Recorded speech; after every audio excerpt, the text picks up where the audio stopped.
Okay, so it's 7:05 at this point. I think we should get started, and I know that there'll probably be more people jumping in, and we'll keep an eye on the waiting room and try to be admitting people as we go.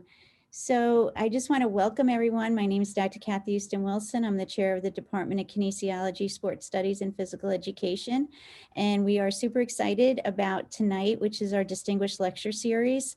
This is usually the biggest highlight for our department every year. We have the opportunity to invite back distinguished alumni who had excelled as students at Brockport. They did excellent, and then went on and had very stellar careers and are really making a difference in their chosen profession and what they do for their community and their employment. And we're just super proud of our alumni, our students. And we also want you all to hear their story, because you may emulate some of their activities and the things that they've set for themselves, the goals they set for themselves. This might be some things that you might want to do in your life moving forward. During a face-to-face type meeting, I would have the opportunity to actually know everybody who was in the audience, and I would be able to make a lot of introductions. Unfortunately, this is a little bit more difficult on Zoom, but I do want to say, I do know that Dr. Elisa James is here from the School of Education, Health and Human I'm really blowing that one, EHHS, Health and Human Studies. And we really want to thank Dr. James for being here. I know that there's a few of our former distinguished alumni speakers. I know Rick Amundsen is here. And certainly I don't want to leave anyone out, but if there are others here, I will try to track them down and maybe at the end sort of recognize some of our former speakers. We have many of the faculty in the Department of Kinesiology, Sports Studies, and Physical Education, and I sincerely thank our faculty for attending today. And I really want to give some special recognition to the members of the Distinguished Lecture Series Committee. It's a lot of work to put this together. There's a lot of logistics that goes on behind the scenes, and so I want to sincerely thank Dr. Pam Beach, who chairs the committee, Dr. Mark Chang, we have Ms. Joan Shakow, we have Ms. Amanda Shearer, and Ms. Michelle Myers. So I do want to thank all of those individuals for serving on the committee and for all the hard work and dedication that they put into tonight's event. And most importantly, I want to thank our speakers for coming. You're going to get a chance to hear a lot about our speakers in a few minutes, but we have Stacy Gibbons and Nate Van Cowenberg. So the two of those individuals are really awesome, and we're so happy to have them here tonight. So without further ado, I would like to turn it over to Ms. Shearer, who will introduce our first speaker. So take it away, Amanda. Thank you, Dr. Houston Wilson. Our first speaker this evening is Nate Van Cowenberg. Nate graduated from Brockport in 2003, earning his bachelor's degree in physical education, and he also took several courses in exercise physiology. While at Brockport, Nate played hockey and served as team captain for 3 of his 4 years on the men's team. Additionally, he was twice selected for SUNYAC's All-Academic Honor. Nate went on to earn a master's degree in health studies from the University of Alabama in 2009. He's dual certified as a functional strength coach and a USA weightlifting sports performance coach. Nate's resume and professional contributions are extensive. He is owner and CEO of Next Level Strength and Conditioning in Fairport, New York. Next Level is one of the most well-known and well-respected sports performance and general fitness training facilities in the Rochester area. Nate and his team of trainers, physical therapists, massage therapists work with athletes and clients from middle school through adulthood. And Next Level is one of our most robust exercise science internships, providing mentoring and hands-on experiences in real-world settings. This is really an asset to our community. Not only is Nate the owner of a successful sports performance business, he's also the strength coach for RIT men's hockey and a PE teacher and director of strength and conditioning with Victor Central Schools. It has been my pleasure to introduce and welcome Nate Van Cowenberg. Thank you so much, Amanda, and thank you for all of the you on the committee for selecting me. This is such an amazing honor. It's great to see so many people here as well. I'm really excited for this opportunity. So I'm going to quickly share my screen. I do have a PowerPoint, so make sure this goes well here.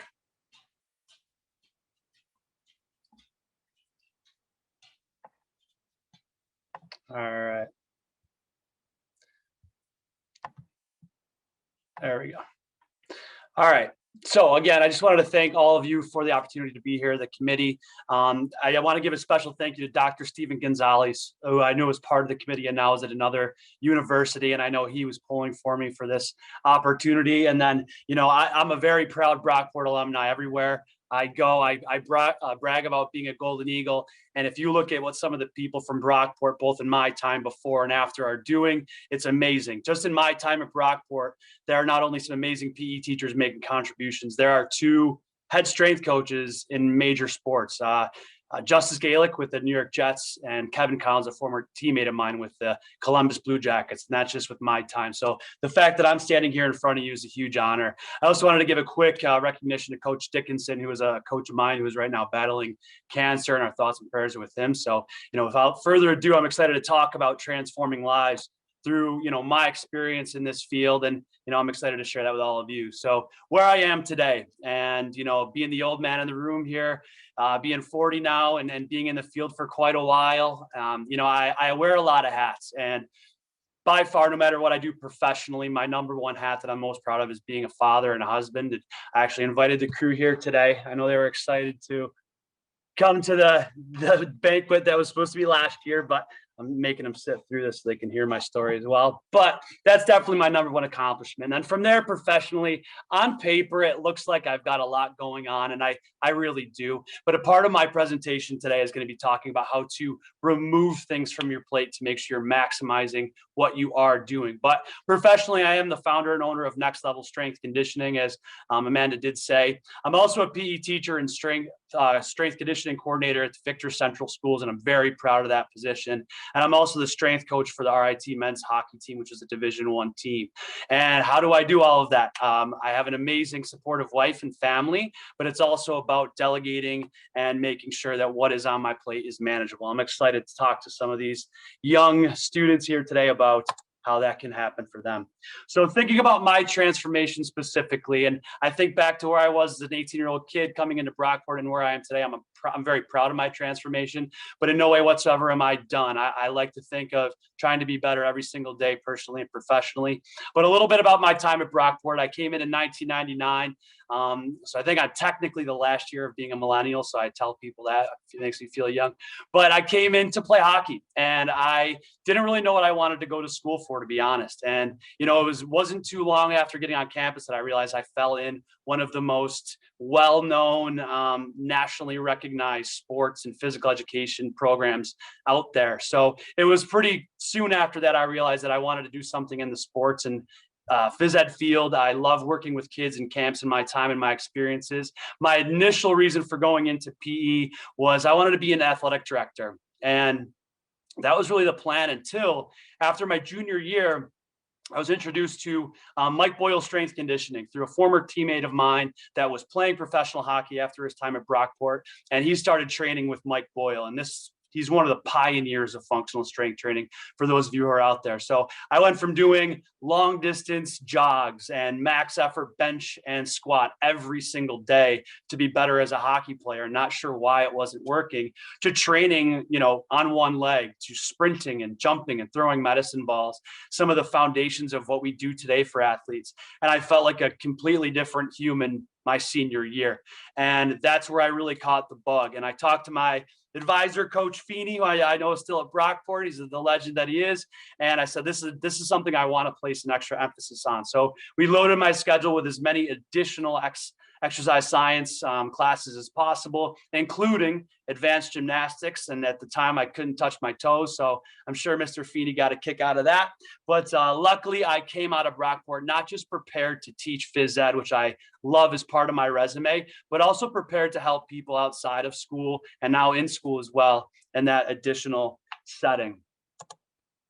So talking about some lifelong lessons I learned well at Brockport. Now, when you get a little bit older for the students there, 4 years is literally the blink of an eye. And when I think back to my time at Brockport, it feels like it was an eternity, and not because I wasn't having fun. I had plenty of it, but it's because of the amount of takeaways I had during that time. Here are some of my biggest ones that I love to share, and hopefully you can take something from that. Like Amanda did say, I was very fortunate to have the opportunity to be a captain on the team as a sophomore. And I was a true freshman when I'm in hockey. For those of you that don't know, a lot of times people will go play juniors and come in later. So I was also the second youngest person on the team. And given that responsibility was huge for me. But more than anything, I was scared to death, to be honest. And not only being one of the younger people on the team, there was some turmoil around the team at that time. Coach Dickinson cut several seniors. He thought it was the best way to go. And that created some turmoil socially. And also we had a really rough sophomore, junior year of mine. So it was a very hard position to be in, but I learned how to gain respect. And respect is not given, it's earned. And for me, I still look back at that situation where I had to earn the respect of my peers, even though I, on paper, may not have deserved that title and that position. How to stay motivated in the basement. Like I said, we had a really rough sophomore and junior year, both as a team and me personally. And, some of my players will look up my stats and give me the business about it. Didn't perform very well. Was having a hard time balancing everything as a college student athlete. But, there were many times where I said, this is too much. And it might be easier just to check out and to give up. And I've been in other situations personally and professionally since then where giving up's not an option. And if I can get through that and other things, I can get through anything. Sink or swim, this will live with me forever. This is one of my favorite Brockport stories. Mr. Schaefer was my WSI teacher. And I grew up with a pool. I grew up on water. With my grandparents having a cottage, and I thought I was a very good swimmer until I got to Mr. Schaefer's class and was trying to learn these strokes and some life-saving techniques. And we had this class in the fall, and it was right during our dry land for hockey, and it was very hard dry land, almost militant. And it was a night class, so I would walk in from this 2-hour dry land and get right in the pool. And not only am I not the most buoyant guy in the world, but also realizing I'm not the best swimmer, but on top of that, complete jello legs. And at the end of every class, he would have us tread water with no arms. And the first day doing it, I caused a scene. I was spitting water everywhere. It was like the lifeguard was going to come in after me. And he pulled everybody over and he said, okay, no one's passing until Nate can do this for 30 seconds. So by the end of the course, every single class, I had to do it in front of the whole class. And I got 10 seconds and 15 and 25. And the very last class, I got 30 on the dot. He may have given me a little help, but came up out of the water with cheers. And I held on to that WSI cert way longer than I needed to professionally because I was so proud of it. But again, sink or swim. And another lesson is nothing is given. Everything needs to be earned, from personal happiness to professional happiness. And I think that's a big lesson for younger people these days. What doesn't kill you makes you stronger. During my time at Brockport, not only did we have a couple of rough seasons, but also I broke my arm really bad my sophomore year and had to miss a lot of the season. And then also during that similar time frame, I got in a really bad car accident due to some weather and could have easily been fatal. And all of these things kind of piling up, realizing, listen, they're just challenges, and challenges are opportunities to get better and be stronger. And then lifelong relationships. It's crazy that these 4 guys in this picture, we live in opposite parts of the country and the rest of the people I met at Brockport, and they're still brothers. We'll go 2 years without seeing each other, and you walk into a room and it's like you never left. So value your relationships you have right now. And as you move on in your professional career, titles, money, nothing matters, but relationships need to be the priority. And that's what really does matter.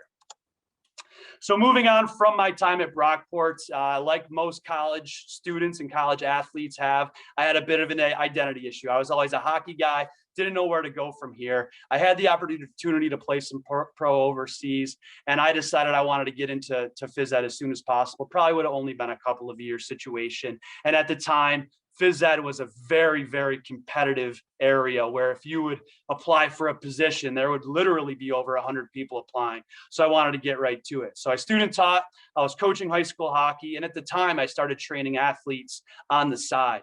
I was presented with the opportunity to take a one-on-one aide position in Victor, and it was challenging. It was uncomfortable. It was with a one-on-one student with some emotional needs. He was twice my size, an 8th grader, and I thought that it would be a great opportunity to grow as a person and a professional.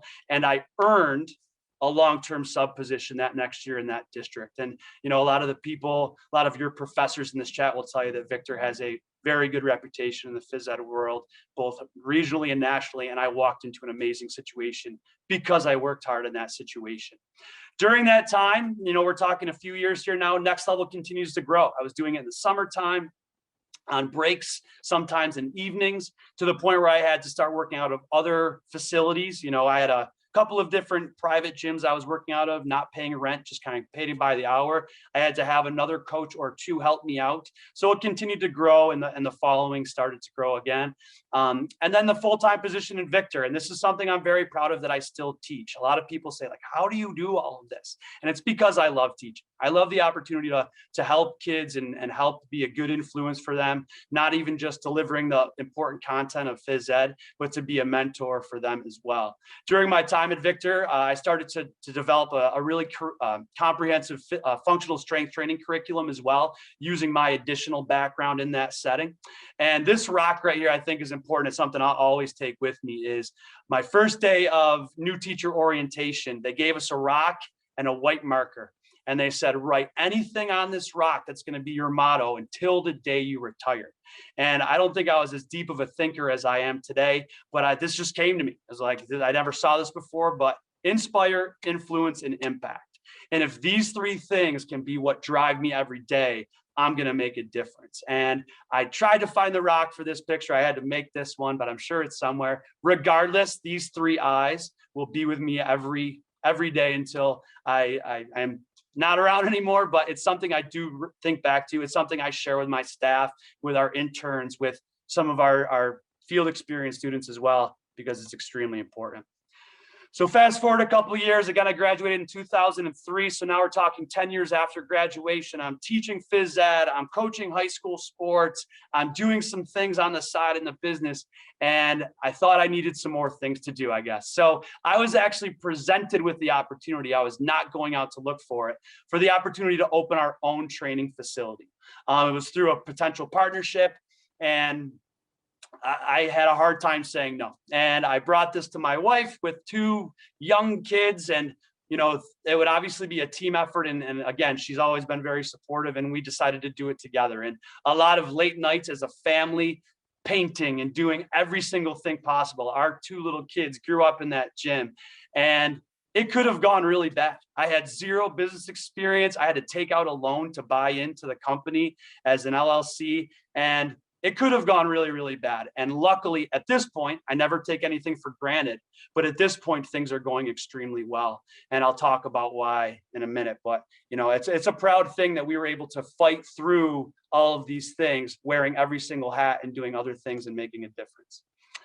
So I guess I didn't have enough on my plate. I'm doing everything at the gym. I'm teaching phys ed full time, and I was presented with another opportunity. I started to get quite the reputation of being the guy around that trains hockey players. And I was presented with the opportunity in 2016 to be the strength coach of the Division I hockey team at RIT. My plate was overfull. I was still coaching high school hockey as an assistant. I was still doing all these things.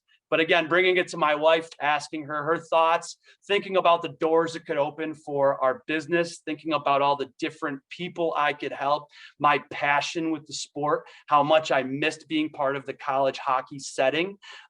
She again said yes, and we went for it head first. And this picture I'm proud of. We tried to bring our girls around the sport and as much as possible. And I think they saw some pretty cool things that not a lot of kids got to see. But with all that said, my plate was too full, and I had to start getting rid of things because I couldn't give everything 100%. Next Level was starting to slip a little bit. I wasn't being the best teacher I could be. There were times I didn't know everyone's name, and that's something I'm very proud of now as I make that a priority. You phys ed people and you coaches in here, that needs to be your first mission, is to learn everyone's first name. And I just realized it was too much. I thought I had to prove myself to my RIT athletes because this was a new challenge for me, and home suffered not being here around my kids as much, my wife, and just realizing that some things had to go. So now we're fast forwarding about 5 or 6 years since that time, and I finally feel like we're catching stride. And at the time, kind of being that worker ant mentality, coming from a blue collar family, you know, I felt like I was doing the right thing. But when I realized that things needed to go is when I finally felt like we were catching stride. I heard this quote, don't remember exactly where it's from, but every time you say yes, you say no to something else. That might be my kids. That might be learning my students' names. That might be something. But every time you say yes, you're learning no to something else. So I learned to say no. And I not just learned to say no, I learned to get rid of things. And although all of my positions are still intact, what I'm doing is much different. I started to delegate, and Amanda will tell you, my amazing staff at Next Level, they're the reason why Next Level is where we are today. It's not me. I facilitated it. They are the reason that they took it as an opportunity and they helped us, impact and transform a lot of people.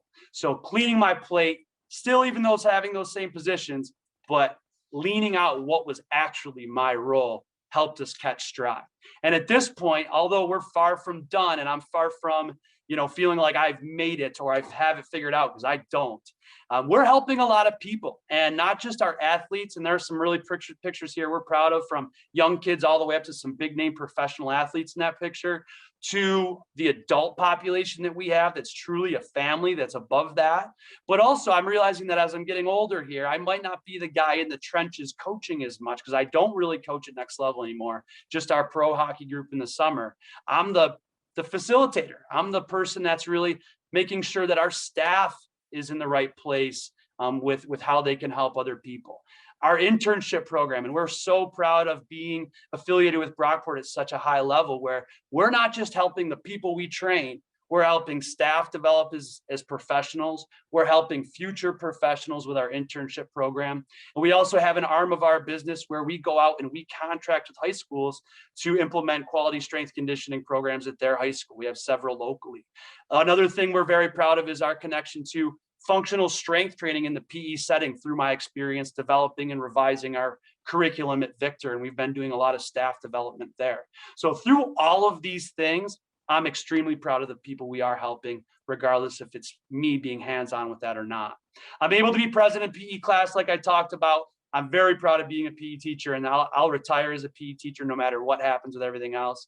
I'm able to make more of an impact at RIT by doing less. Instead of trying to prove myself, I focus on relationships and quality training. That's about a third of what I was putting into it before, trying to prove that I was the smartest guy in the room. And then more meaningful time at home than ever. I'm taking my kids to their lessons and practices and all these different things that I was not doing before. So we feel like we're in a good place right now. With all that said, I've learned a lot by making a lot of mistakes, and it'll never happen where I can be like, all right, kids, don't do this, and you won't. You have to learn from your own mistakes. But here's some of the biggest takeaways from the mistakes I made that hopefully some of you can take with you. This is something I tell all the people I present to, especially the college students, is if you've never taken a piece of paper out and ranked your priorities and your core values, you're missing out. Because if you take your core values and then next to it, you write what you're actually doing, what your actions are on a daily basis, are they lining up? And I still do this multiple times a year. Okay, I say family is the most important thing to me. And this picture represents, if I were to go to heaven, this is what it would look like. My kids in my favorite place in the world. But do my actions line up? Do that regularly. And if you haven't done it already, if money's your number one priority, maybe that's your action, but you're in the wrong business for that. There's plenty of ways to make a good living, trust me, but you're in a people business. So your priorities should be somewhere. People should be at the top of that.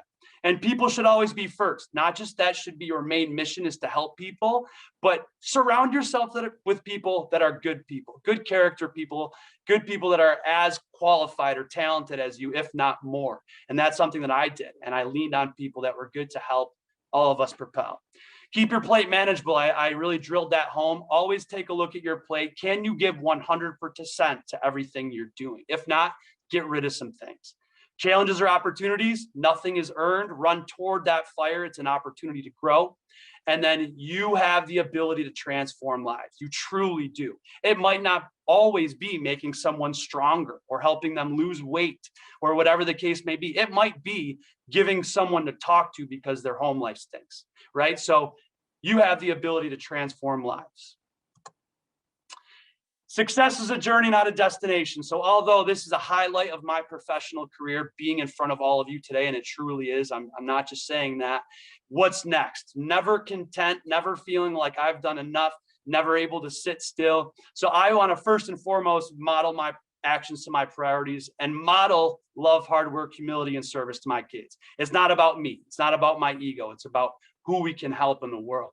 Never coast, never be content with where I am personally, professionally, and then continuing to help people transform. And at this point in my career, it's more of the how can I help other professionals outside of my students and my few athletes I still train. How can I help other professionals, help other people? And a big thing that I've been doing in the last couple of years that I've really enjoyed is doing a lot of speaking, both at conferences, a lot of the New York State AFERT conferences, a lot of podcasts and things like that. I'm really enjoying it. Like I said, we're doing a lot of functional strength training for PE staff development, and I'm going to be developing a course and potentially writing a book here in the next chunk of time. And you're like, oh, how are you going to do that with all of your different roles? And talking to some of you before we started today, I'm actually going to be on the shelf officially for 6 weeks, starting a week from Friday, which is going to be scary. And I'm actually having surgery on my vocal cord, which was a hockey injury that led to overuse from coaching and teaching and loving to get people fired up and not listening to the vocal therapists. So I'm going to be having that surgery. And if you don't like graphic pictures, you might want to turn away. I'm going to show you my vocal cord. It's also could be a little confusing for you. So I'll make it quick, but this is a science field. So here are my vocal cords. There's a bump on it. Yes, those are my vocal cords. And that's what's going to get fixed. So being a sciences major, I remember having to do the cadaver thing as anatomy. I didn't think that was too much for all of you. But with all that said, I am looking forward to the opportunity to slow down and focus on some of those projects that continue to help others. So I try to get through that as quickly as possible. And I do really appreciate the opportunity to speak to all of you and could not be more proud and humbled to be part of this event. But I did want to ask if there are any questions, whether it's through chat or I don't have the ability to unmute, I don't believe, but I would be more than willing to take questions. And if there are none, I am the person where if you email or call me, I'm going to make the time for you. And I really, really do mean that, whether I know you, whether I don't know you, whether you're here or somewhere else. So my contact information is right there. Twitter is where I kind of do most of my professional social media. So that would be another place to kind of see what we're up to. So any questions before I hand it over?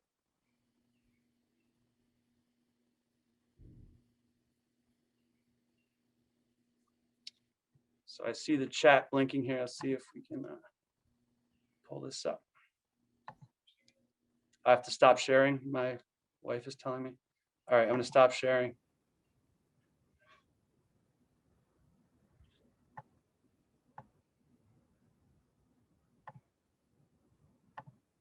Okay, I don't see anything in the chat. So if there was something and someone else sees it, you can let me know. Otherwise, I'm going to turn it over. So thank you again for your time. Thanks, Nate. That was great. Very inspirational. We really appreciate it. Thank you. Okay, so I would now like to introduce Dr. Lauren Lieberman, correct? Yes. Okay, so Lauren, thank you. Go ahead. First of all, I just want to say thank you so much to Nate. You are certainly inspirational, and I know you make a huge impact on everybody that you meet and you work with, and we really appreciate you being here and you representing the Golden Eagles so well. And I have the honor of introducing Stacy Gibbons. Stacy is from Buffalo, New York, and currently resides in Vancouver, Washington as the Senior Director of Programs and Services for the Northwest Association for Blind Athletes. She did her undergraduate and graduate work here at SUNY Brockport while also competing as a thrower with the Brockport track and field team. During her master's in athletic administration, she was the Capabilities graduate student for 2 years, and I had the privilege of working with Stacy.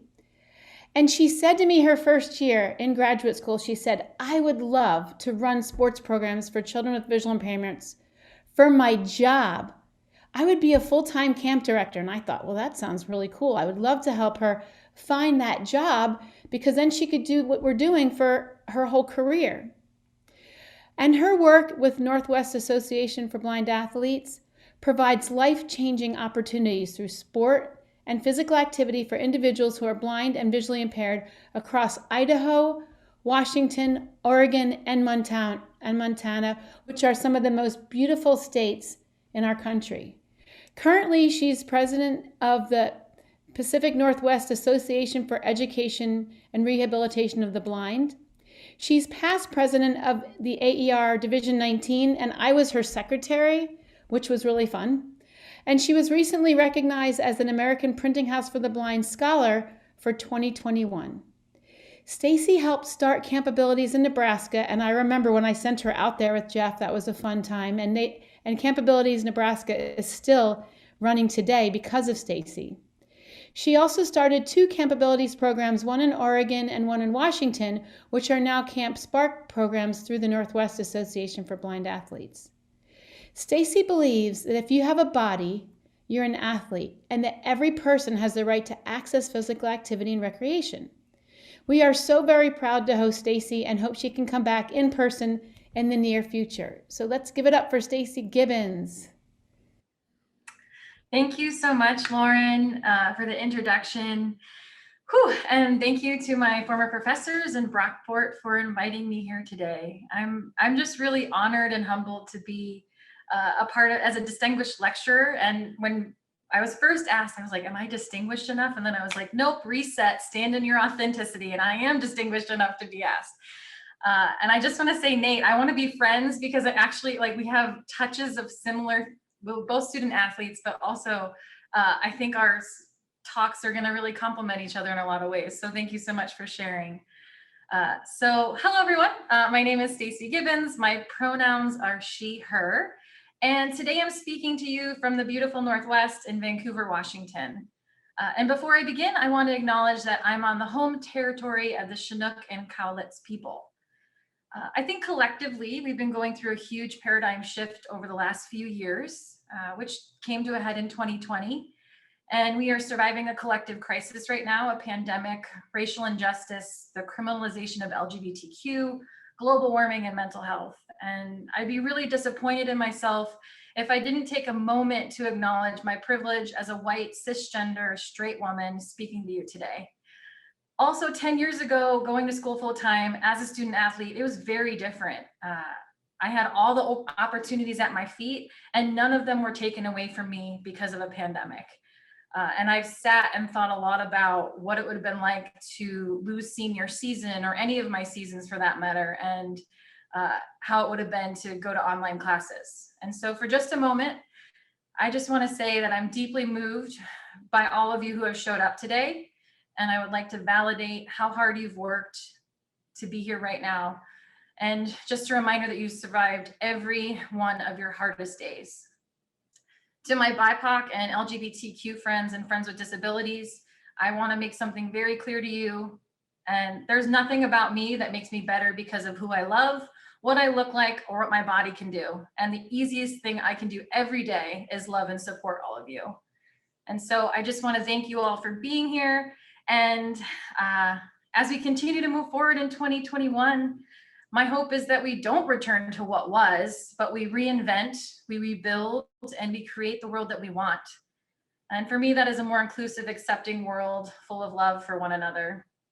So today I get to share my story about my time spent at Brockport and how it created a ripple effect for all the areas of my life and how it continues to transform me today. And my intention is to share how leaning into fear and failure is something we can all do, regardless of how alike or different our paths may be. So a little bit about me. I grew up in the small town of Eden, New York, which is the south towns of Buffalo. I have 2 sisters who might be on the call right now, and my parents, so shout out to them. And I was a huge athlete. Both my parents kind of wanted us to be really busy all the time and not get any trouble. So at first my mom's like, you're going to be musicians. And she signed us up for music. And I love music, but slowly but surely we found our way to wanting to play sports. And from there, it was just kind of a whirlwind. You know, we did 3 to 4 sports all year round, every year from I think the time we were like 7 until 18. And I'm so grateful for that experience and what that taught me. And going into kind of coming to Brockport, I'm going to talk about failure because Brockport was not my first choice. It was actually my last choice. And to me, going to Brockport, I applied to 3 schools. Was a failure. I wanted to go, I had a bit of an ego, and I'll talk a little bit about ego later and how that can be a destroyer of joy. But Brockport was my last choice because to me that was failure. It was, I'm not going to the Division I school to do the sport that I chose. It's not, a big enough school for me. It's not far away enough from home. It's all these things that it wasn't. And so my mentality going into Brockport was, I'm going to go there. I was waitlisted for my number 1 choice. I'm going to do what I need to do the first semester, and then I'm going to transfer out. But I remember having to make that decision, and at the time feeling like my whole world was ending because I didn't get into my school of choice. And going into Brockport, I had this chip on my shoulder of like, I'm not really going to get comfortable. I'm not going to get to know people. I'm just going to kind of put my head down, do my schoolwork, and move on with my life and go where I want to go. Well, clearly that didn't happen because I ended up spending my undergrad and my graduate at Brockport. And what kind of spiraled was I met the basketball coach at the time. It was Michelle Karen, and kind of was practicing with the basketball team a little bit, trying to see if that was a fit. And then I met the track and field coach. And then I met the throwing coach, which is Ed Jaskolski. He's still there.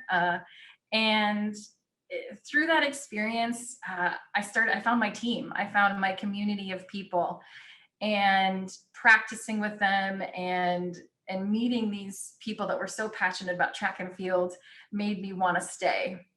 And so I joined the team. I did my indoor season. And from there, I had wonderful roommates as well. I really lucked out on the roommate card. I decided to stay.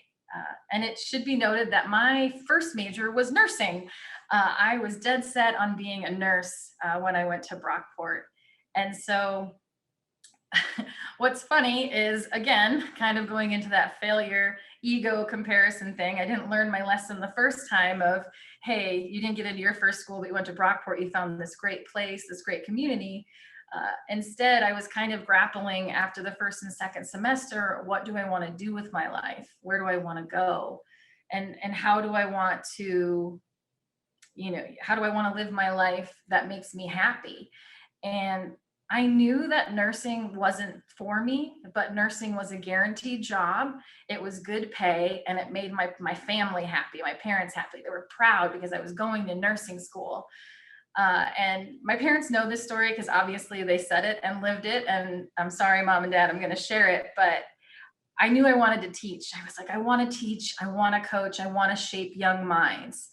And when I decided that I wanted to be a PE teacher, I remember switching my major, and it was exercise science. And I kept avoiding the teacher route because for me, it wasn't good enough. Again, it wasn't what I was meant to do in this world because of some ego idealistic person I had in my mind of what I had to be.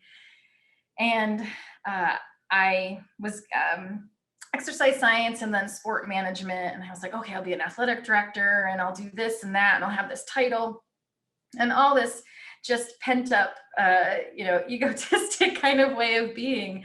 And people now are like, there's no way that was how you were. I'm like, nope, in my head, I definitely was, as I needed to prove everyone wrong in my high school, or anyone that ever doubted me or bullied me that I was going to be something. And being a PE teacher was not that thing. But I finally kind of let it all go and was just like, what do you really want in life? And I wanted to be a PE teacher. And so I switched my major, and I remember telling my parents, and I said, Mom, Dad, I don't want to be a nurse anymore. I want to be a PE teacher. And my mom actually reacted pretty well, but my dad, I'm a daddy's girl. Love you, Mom. Don't worry. I love you too. He said, I'm really disappointed in you because I think you're taking the easy way out. And I remember being really upset that my dad had said he was disappointed in me for choosing this as a career, but also as a tried and true athlete, the fire in me just lit. And I was like, all right, I'm going to prove you wrong. And I told my dad this story a couple years ago, and he's like, oh my gosh, I can't believe I said that. I'm so sorry. And I was like, it's okay, Dad. It wasn't on paper what you thought I was going to be, because he'd always say, you always wanted to be a doctor or a veterinarian. And now I go, but look at me now, Dad, look what I did. And so, again, in that moment and that despair, it was that fear of coming forward with, I want to be a PE teacher. This is what I want to do. And then feeling like a failure because I let my parents down, and giving my worth to somebody else instead of owning it myself and saying, no, I want to be a PE teacher, and standing proud in that. And so this was, of course, a roller coaster of emotions that everyone deals with, is, giving away your power or keeping it, and knowing what you want to do versus pleasing the world. And these were kind of my first lessons in that. And so fast forward into PE, I think it was PEP 445 that I took with Dr. Lieberman, and that was adapted phys ed. And I had experience working with people with disabilities. It was something I had been passionate about. And then also as an athlete and a coach and a camp director in another Christian camp setting, I was really starting to find my passion and kind of formulating this idea of really what I wanted to do. Being an athlete built my confidence and taught me the importance of community, and not just moving your body, but how you can build your identity, but your self-worth up by, being active and finding a team or having success in a sport.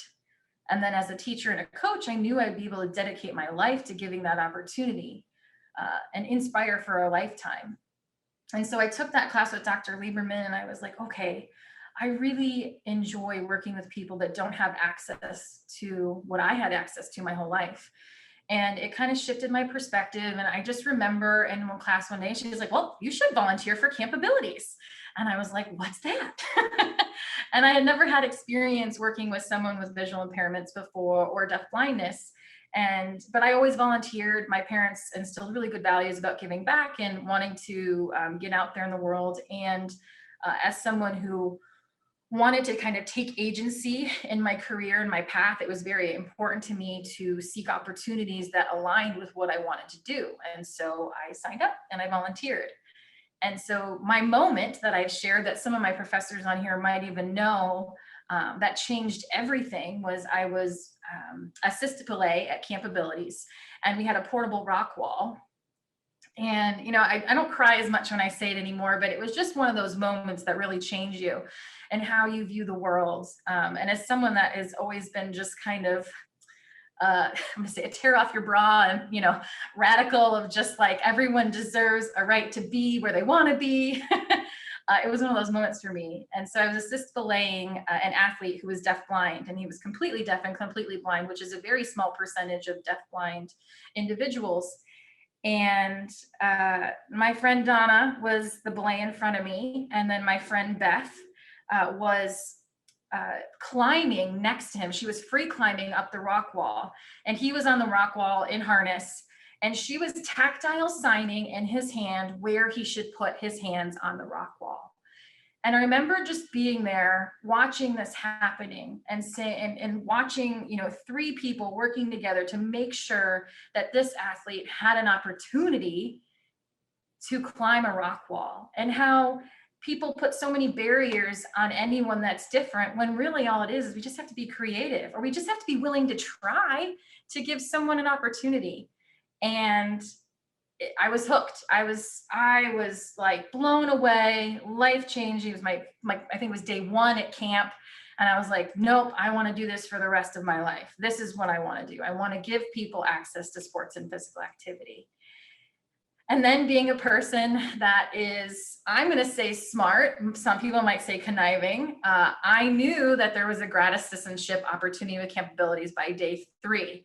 And by day 5, I had met pretty much everyone I needed to meet to like kind of start that conversation. I was a sophomore in college. I was 19 at the time. I had 3 years, but I'm like, all right, I'm going to like ask some questions, make sure they know I'm interested. I'm going to get to know the specialists and the leaders of the camp so that they see me, so that I don't have to pay for grad school. And this is going to set me up for my future.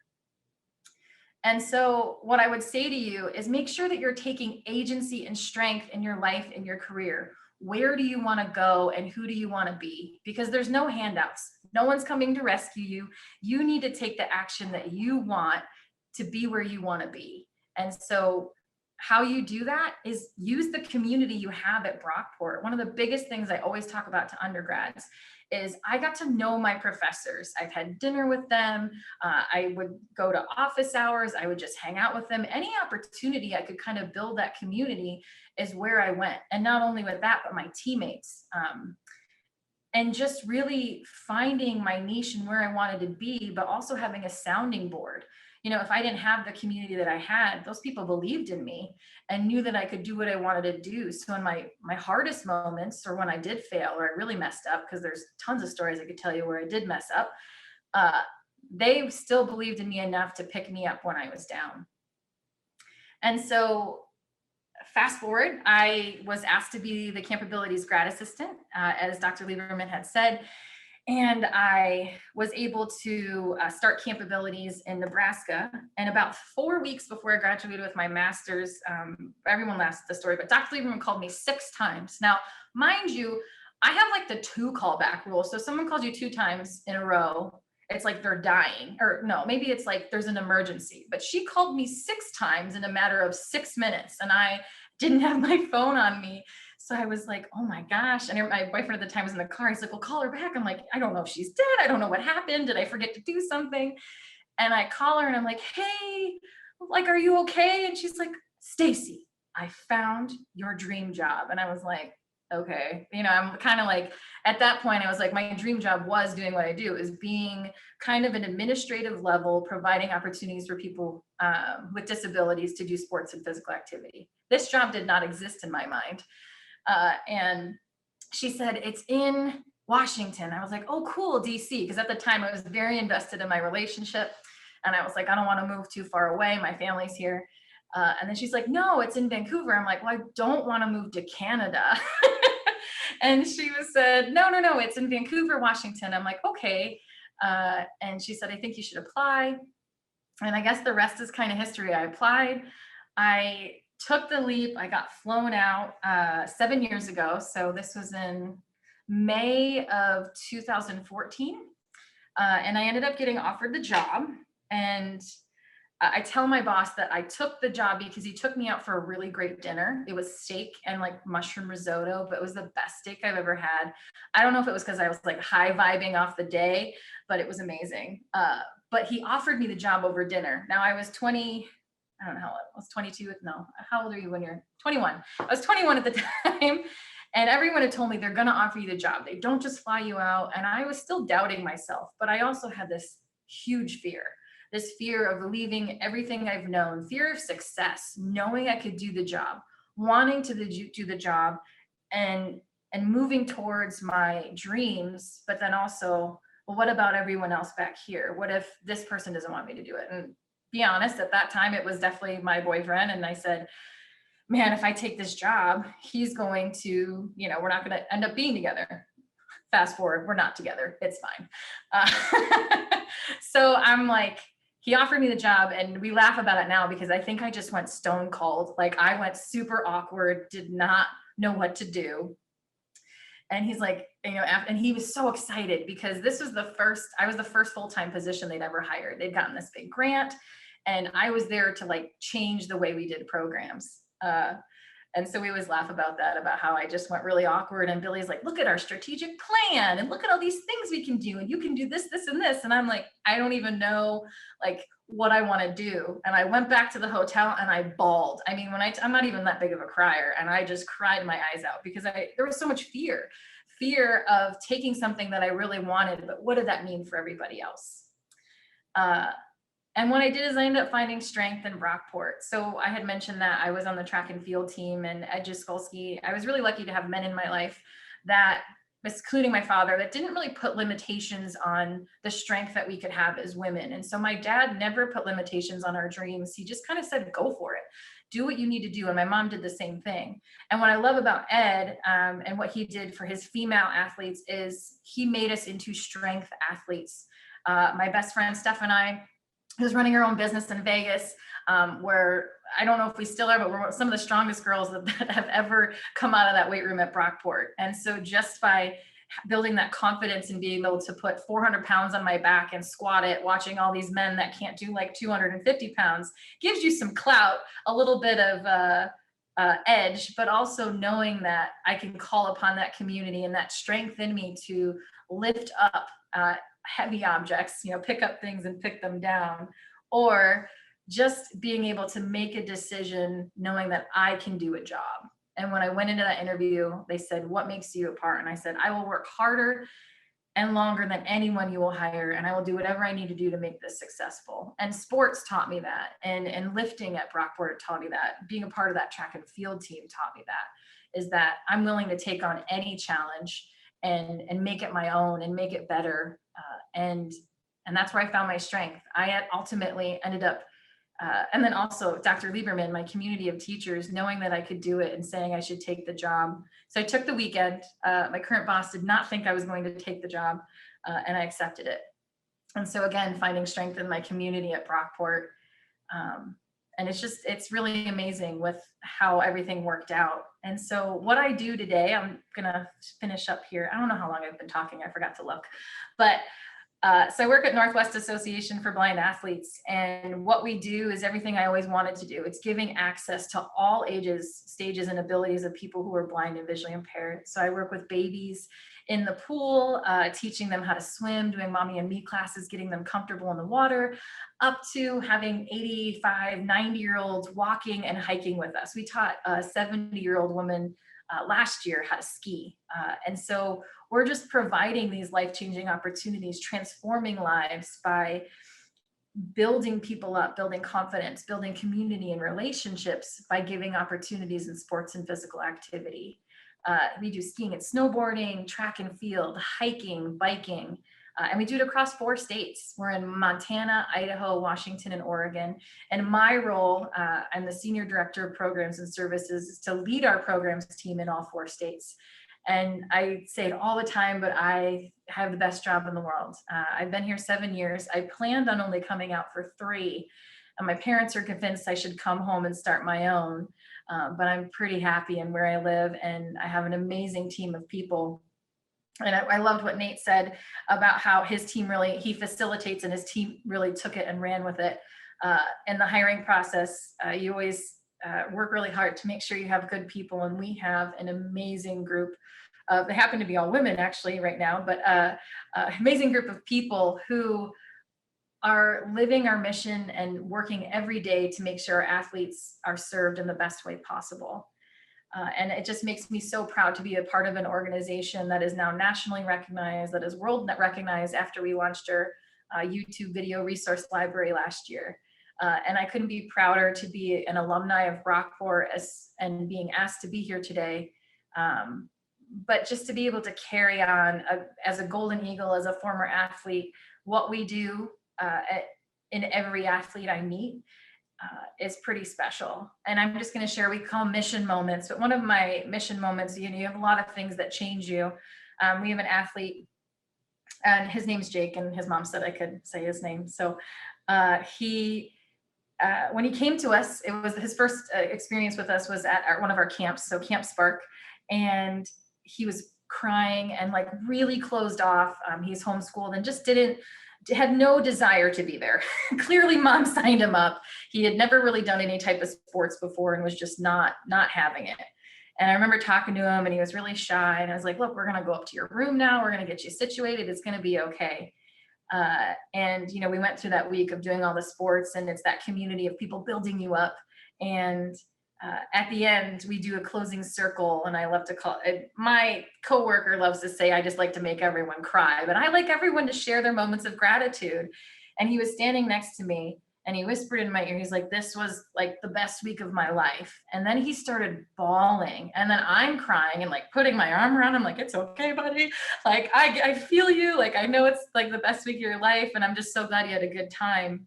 And that was kind of his first moment with us. And being able to have those moments where something clicks inside someone, where they all of a sudden find a confidence in something that they had never had before, or independence, just knowing that having their cane or having a visual impairment, it doesn't make them different or less than, it just makes them who they are. And being able to embrace that and feel empowered is such a beautiful thing. And we get to do that every day. And Jake just completed, that was like 5 years ago. He just completed our transition employment course where we integrate pre-employment skills. So like workplace readiness, doing interviews and stuff within sports and physical activity. And his mom said, and he said in his kind of closing survey, he said, well, I actually don't know who said it, but either way, every time I come to something, I build independence and more confidence in myself, and I change. And I'm so grateful that I'm able to grow with NWABA. And the thing is we don't go away. We get to do it for a lifetime. So to close it out, my sister says I talk in bumper stickers, and I realize that I actually do. So this is a part where I give you some bumper sticker wisdom. So when you think of polarities, which is like opposite ends of the spectrum, remember that there's always two truths.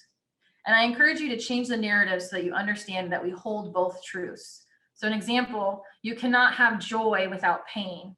Well, the two truths in that statement are that we can find joy in pain and pain in joy. And so for today's purpose, and your final time at Brockport, however long that might be, is success is not the only option. And failure is not final. Every time I have failed, I have had to find a new paths that open doors, that close doors to the unknown. And the breakdowns, the setbacks, and the challenges are where we are forced to grow. So I encourage you to find strength in knowing that every step you take in life brings you to where you're supposed to be. So may it be. Thank you so much to everyone for having me today. If you want to talk, I do have a coaching business on the side. I'll just put my email in the chat, or you can contact me. I'd be happy to just talk to you about where you're at, or if you have any questions. I also employ a lot of people. I have our first Brockport grad. I'm so excited. She's starting in August. I am pumped. That is going to be a new employee at NWABA. So feel free to reach out if you have questions. And also I'm here in case anyone had questions in the chat. I was not watching. Oh, someone said, what was your position? So my position when I started was Director of Programs and Services. And my current position is Senior Director of Programs and Services. And so we have like 6 different programs ranging across the 4 states. What are some coping mechanisms you use to deal with someone downplaying the physical education major? Oh, coping mechanisms. That's a really good question. I feel like Nate could probably answer that too. I think for me, a lot of it was going internal and realizing that there's strength in every role we play in life, and being able to articulate that to people about how important it is to move our bodies and what that does is how I've been able to portray that profession in the light that I see it now and that I embody it as. And sometimes it's just breaking it down to really basic levels. So Nate, I don't know if I definitely want to open that up to you too. I think you said that very well. I think a big part of it too is it's not that we might wear track pants to school and everyone else is in a shirt and tie, but I think we have the opportunity to have a really special connection with students that may be different than some classroom teachers at times. So again, it's not about us, it's not about our ego, it's about how we can change lives. And I think we have the opportunity to do that with our position. So, like Stacy said very well, it's not about us. So that's all I have. That's all she wrote. Thank you two so much. If anyone else has more comments or questions, feel free to keep putting them in the chat. People probably don't realize that this has been 2 years in the making. I asked the speakers 2 years ago for this. We usually plan out ahead, but COVID put a big ringer in this. And actually, Stacy, Dr. Lieberman, and I were in Scotland shortly after I asked her to do this. So we were all excited to bring her back, and of course Nate back. So this is like a big event, and it is disappointing we couldn't physically bring you here, but you guys shared very powerful messages. And I was taking down some notes about some of your lessons. There were so many really, really good lessons. So, and I think it's great, all the people that have joined us as well. So thank you all for joining, and particularly Stacy and Nate for sharing your journey about transforming lives. It was really, really eye-opening, really interesting. I would like to, normally this, as I said, it would be in person, and I would be handing you guys these beautiful plaques. So I have, I don't know if I can show both of them on the screen, but you each will get a nice plaque commemorating your talk as a distinguished lecturer. So that will come in the mail. But again, thank you two so much. Thank you to the committee and for all of their hard work, and all of the faculty, staff, administrators for coming, all of the students for coming. So this, like Dr. Houston Wilson has said, this is one of our pride and joy events that we spend all year planning and preparing. And to you students, you just never know. We might be knocking down your door in a few years. Stacy and Nate probably weren't thinking that they'd be coming back as a distinguished lecturer. You just, there's a lot of twists and turns. So you can't expect, where you're gonna make it. So a lot of different directions, as we saw, both of their paths were pretty different, but has led to some pretty incredible places. And just a couple lessons that they noted, just that support, that finding who is your support. So it may be different from somebody else's, but finding like kind of your family that helps keep you going. And so who's gonna really motivate you to get to the next level, find yourself, find what makes you happy and keeps you going. So thank you again to everyone. I'll leave it out there if there's any other questions or comments. Pam, this is Lauren speaking. I just wanted to add one thing to everybody. I just want everyone to notice that our two speakers put it out there when they were at Brockport. They had an idea of what they wanted to do, and they put feelers out, and Stacy told me what she wanted to do. And every one of her professors bent over backwards to give her opportunities and examples and practicums, leadership opportunities, research that would get her in a place where she could get the job that she wants. So if any of you know, or if you have an inkling what you want to do, let your professors know, because we have connections. We know people in the field. If we don't know, we know who does know. And we want everybody to meet their dreams like Stacy and Nate have. And you just have to let us know. Once you figure it out, after you volunteered for a bunch of things, like Stacy said, and she figured out what she wanted to do, that is what's going to get you where you want to go. And you have to tell us, because that's the only way we can help you. And thank you again, Dr. Beach. This has been awesome. Thank you, everybody. Have a nice night.